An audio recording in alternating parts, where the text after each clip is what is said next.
Hi, Dave Youngquist, Michigan Toy Soldier.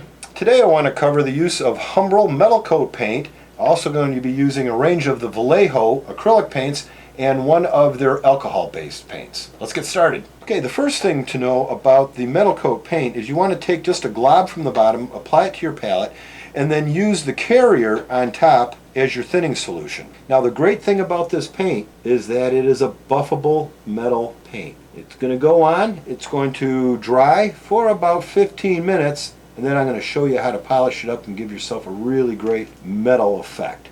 Now I've base coated the area of the rifle barrel in just Vallejo matte black, and now we're just covering it with the metal coat. So as you can see, with just very light repeated buffing, we're going to get a finish that actually looks like metal, not like paint. Anytime you need to apply a realistic metal finish to something, and using, like an L-clad or an airbrush just doesn't make sense. So for small parts, metal finishes, always turn to that Humbrol. Won't let you down. Okay, now that we've got the metal coat all buffed out, it's time to paint the brass fixtures on the rifle. I'm using the Vallejo alcohol-based paint. The main reason is it's much finer grain.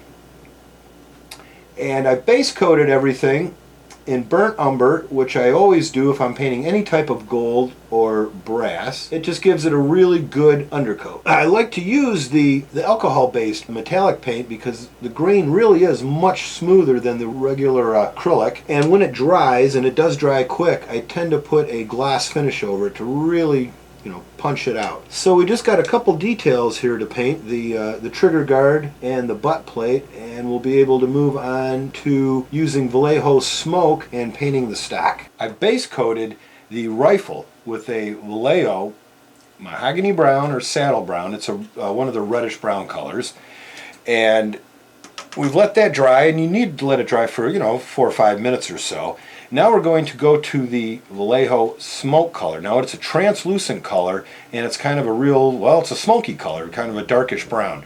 Now the trick is with this, because the paint is very thin, but you want to thin it out quite a bit more. Make a wash with the smoke color, and then cover all of the wood areas that you've just painted, and let this color go into any of the cracks and crevices just like you would with a regular wash. And I typically apply 2 coats of this. It's going to dry to a real nice satin finish and give a very realistic wood look. When applying additional coats of the smoke finish, streak the paint to give you really great wood texture.